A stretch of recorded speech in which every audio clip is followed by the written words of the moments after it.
Greetings world, we are anonymous.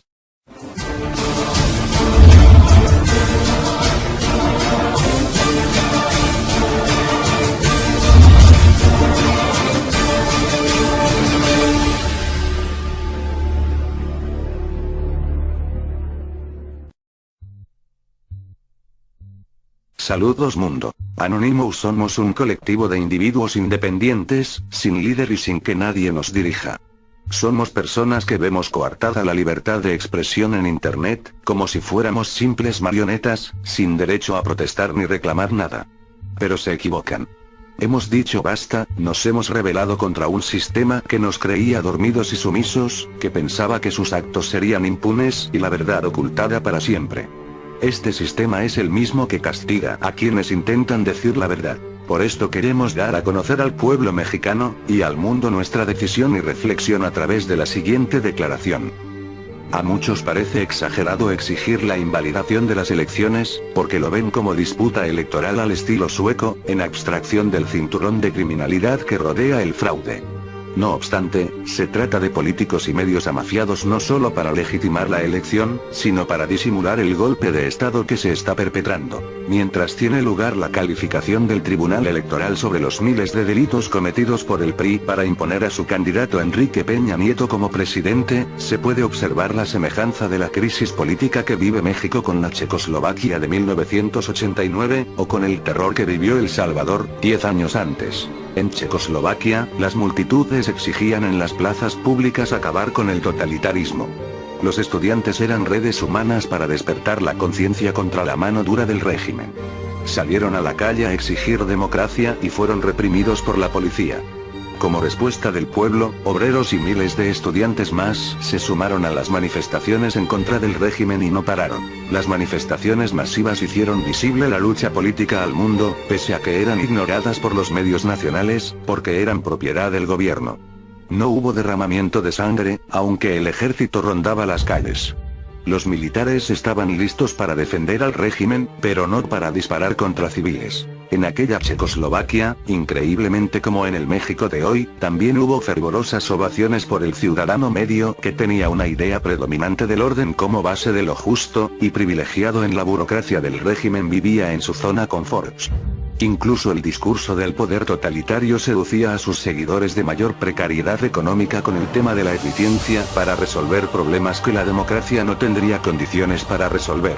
Y aún así las multitudes no dejaban de rugir contra la represión y el encarcelamiento de sus compañeros, opositores y activistas, contra la confiscación de bienes, contra la depredación sistemática al pueblo, mientras el régimen hacía esfuerzos sin descanso para crear una imagen de aparente unidad al mundo. México 2012. El PRI nunca ha dejado de tener el poder.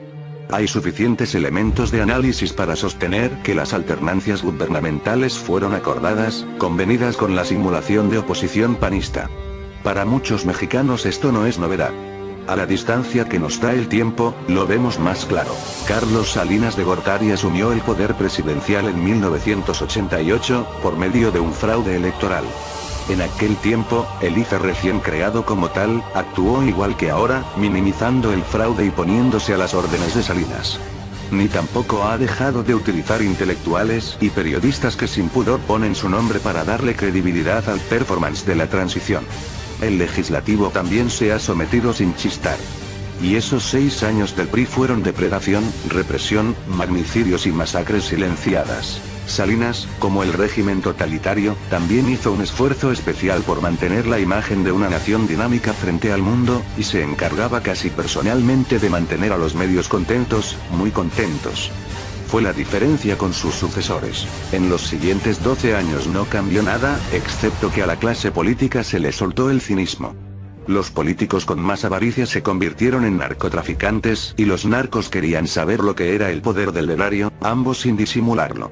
Así se crearon los compadrazgos entre funcionarios públicos y líderes de los cárteles, se compraron curules y cargos públicos, volvieron adicto al ejército, sicarios a los federales, quitaron del camino a quien estorbaba sus planes, desde Luis Donaldo Colosio hasta valientes líderes de sindicatos, jueces honestos y activistas de derechos humanos. Y siguieron manteniendo contentos, muy contentos, a los medios. Este es el contexto del México que enfrentamos hoy, un régimen secuestrado por el narcopoder desde 1988. Un México donde los ciudadanos tienen que adaptarse al molde que oficialmente se impone por seguridad.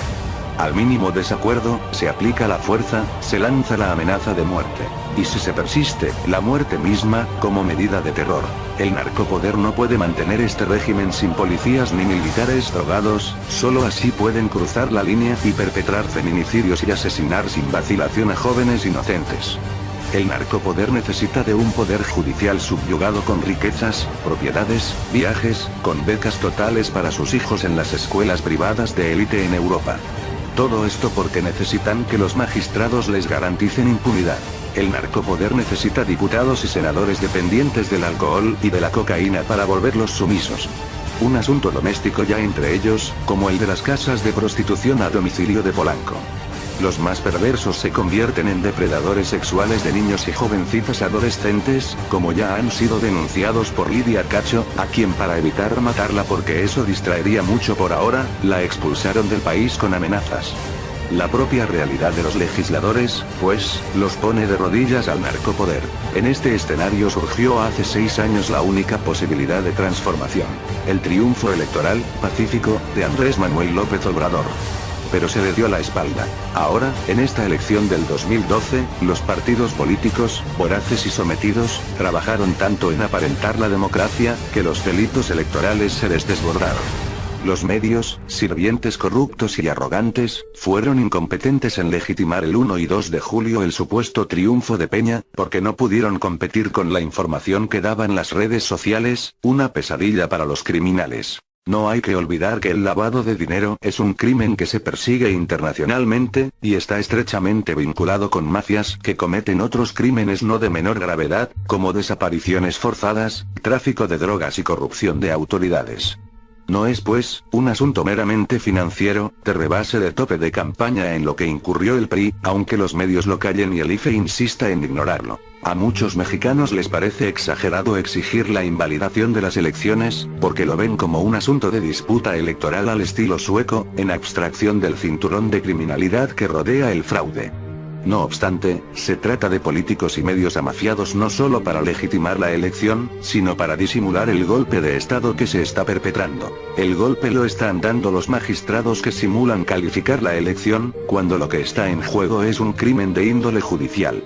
Un solo ejemplo del sesgo del Tribunal Electoral es la sentencia en favor de Marco Antonio Blázquez Salinas, con denuncias de peculado e íntimo amigo del narcotraficante Jorge Anglron.